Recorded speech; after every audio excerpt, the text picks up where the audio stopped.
Hello students. आज हम ज्ञान सागर का नया पाठ 10 और पाठ का नाम है पोंगल। पोंगल क्या है? पोंगल एक त्योहार का नाम है जो तमिलनाडु में मनाया जाता है। और ये त्योहार विशेषतः तब मनाते हैं इसको जब धान की फसल को समेट लेते हैं, कट जाती है फसल, तो उसकी खुशी प्रकट करने के लिए पोंगल का त्यौहार मनाया जाता है। अच्छा, ये अधिकतर जो हमारे त्यौहार हैं वो फसलों को लेकर हैं, क्योंकि देखिए फसलों की कटाई होती है तो फिर हमारे जो त्यौहार जैसे बैसाखी का त्यौहार देखो वो भी फसल से संबंधित है ना। लोहड़ी का त्यौहार है ना। जब ये पोंगल का त्यौहार होता है, देखो लोहड़ी का भी त्यौहार मनाया जाता है उसी समय। और असम में देखो आप बिहू बिहू आपने सुना होगा, तो वो भी मनाया जाता है। तो इस त्यौहार के साथ साथ और भी त्यौहार हैं, पर अलग अलग जगह पर इसके अलग अलग नाम हैं। ठीक है, तो आज जो हम इस पोंगल पाठ में जो हम पढ़ेंगे, तो पोंगल कहाँ मनाया जाता है, क्यों मनाया जाता है, कैसे मनाया जाता है, क्या क्या तैयारियां की जाती हैं और किस प्रकार मनाया जाता है, ये हम इस पोंगल पाठ में पढ़ेंगे। तो ये तमिलनाडु में मनाया जाने वाला त्यौहार है। और इसमें जो इसकी भूमिका मैं आपको बता दूं, थोड़ी सी कहानी, कि यहाँ पर गोपाल है जो करीब 10 बरस का है। तो उसने पहले कभी दादा दादी के साथ गांव में इस त्यौहार को मनाया था। अब वो माता पिता के साथ कनाडा में रहता है, तो उसे उस समय पोंगल की याद आती है कि देखो हम पोंगल का त्यौहार कैसे मनाते थे। क्योंकि विदेशों में तो उस वैसी धूमधाम से नहीं मनाया जाता ना, लेकिन जहाँ पर ये विशेषतः मनाया जाता है वहाँ पर तो कितनी धूमधाम होती है हर त्यौहार की, चाहे कोई भी त्यौहार हो। तो उसको पोंगल के त्यौहार की याद आ जाती है कि दादा दादी के साथ कैसे त्यौहार मनाया था, फिर कैसे गाय और बैलों को सजाया जाता है। क्योंकि गाय बैल है वो भी खेती बाड़ी से जुड़े वो पशु हैं। और तो उनके प्रति भी ये कृतज्ञता प्रकट करने के लिए भी उस दिन इनको सजाया संवारा जाता है ना।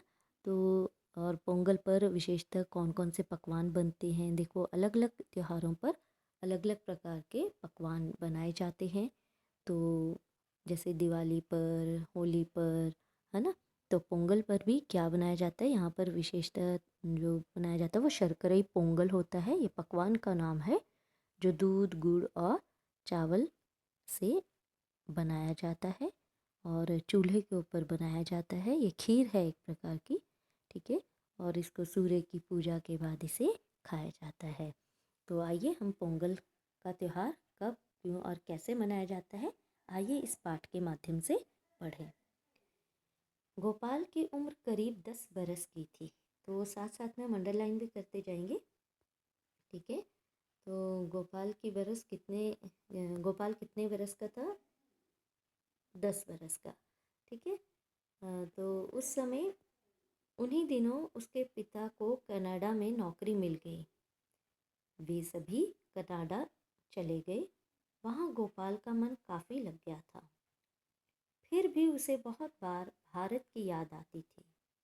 उसे मद्रास के निकट के अपने गांव का स्मरण हो आता। स्मरण मतलब याद, ठीक है। जहाँ उसके दादा दादी रहते थे। वहाँ उसने अनेक रंग बिरंगे मेले त्योहार देखे थे। इनमें पोंगल उसका सबसे प्रिय त्यौहार था। तो उसको सबसे प्रिय त्यौहार कौन सा था उसका? पोंगल। तो आप देखते हैं भारत में देखो कितने सारे मेले त्यौहार होते हैं ना। हर कोई ना कोई त्यौहार होता है तो मेले मेले भी कितने सारे होते हैं। और बच्चे तो मेले में जाना उन बच्चों को बहुत पसंद होता है, बहुत खुश होते हैं मेले में जाकर, है ना। खूब झूले झूलते हैं, कई सारे चीज़ें पकवान बने होते हैं वो खाते हैं, है ना। फिर मेले से कई चीज़ें खरीद के लाते हैं, ठीक है। तो देखिए यहाँ पर ये गोपाल है, ठीक है। इसको याद आ रही है अपनी दादी की। और ये देखो किस प्रकार से गाय को दादी ने सजाया था। ये उसके माता पिता है, ये कनाडा में है। अब इसको अपने गांव की याद आ रही है, ठीक है। तो उसका पोंगल सबसे प्रिय त्यौहार है। पोंगल को बस 2 हफ्ते ही रहते थे। गोपाल को उसकी माँ ने बताया कि पोंगल का त्यौहार तई नामक तमिल महीने की पहली तारीख को यानी जनवरी के मध्य में मनाया जाता है। अब हमने ये भी याद रखना है हमने कि ये त्यौहार कब मनाया जाता है। ठीक है, ये तमिल महीने की तारीख को हमने याद रखना है। तो पोंगल का त्यौहार तई नामक तमिल महीने की, ये तई जो है, तई नामक तमिल महीने का नाम है तई। ठीक है, तो ये तई यानी जनवरी के मध्य में, ठीक है, तई महीने की पहली तारीख को यानी जनवरी के मध्य मनाया जाता है। माँ ने उसे यह भी बताया कि तमिलनाडु में धान की फसल को समेटने के बाद लोग खुशी प्रकट करने के लिए पोंगल का त्यौहार मनाते हैं। अब ये पोंगल का त्यौहार क्यों मनाते हैं ना, तो ये भी इसका उत्तर हो गया, तो इसको भी हम अंडरलाइन करेंगे। ठीक है,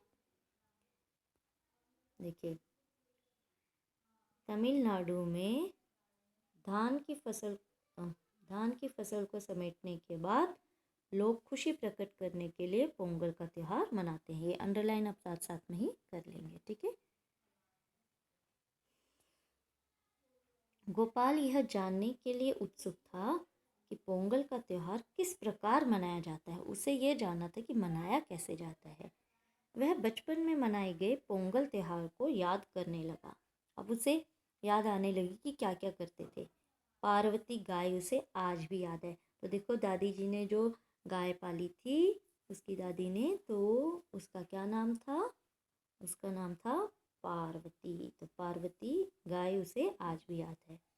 दादी माँ पोंगल के दिन उसे सजाती संवारती थी और इसी दिन, ठीक है, दादी माँ उसको क्या करती थी, पोंगल के दिन उसे सजाती संवारती थी और इसी दिन गांव के बैलों को भी भव्य रूप में सजाया जाता है और गली कूचों में उनका जुलूस निकाला जाता है।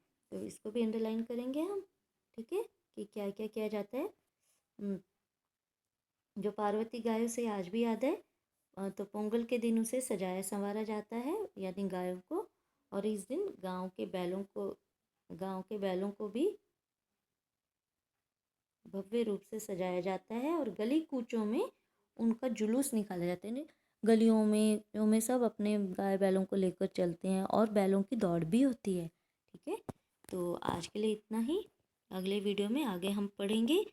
आज आप सिर्फ जितना अभी पढ़ाया है वो पढ़ने के बाद इसमें से जितने प्रश्न बनते हैं वो आप बनाएंगे। जैसे गोपाल की उम्र कितनी थी, वो कहाँ रहता था, ठीक है, उसे सबसे प्रिय त्यौहार उसका कौन सा था, तो माँ ने उसे क्या बताया था कि पोंगल का त्यौहार कब मनाया जाता है और क्यों मनाया जाता है।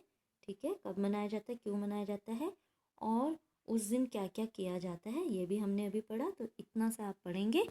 ठीक है, कल हम इन प्रश्नों के उत्तर के साथ प्रस्तुत होते हुए पाठ को आगे बढ़ाएंगे। Till then bye and thank you.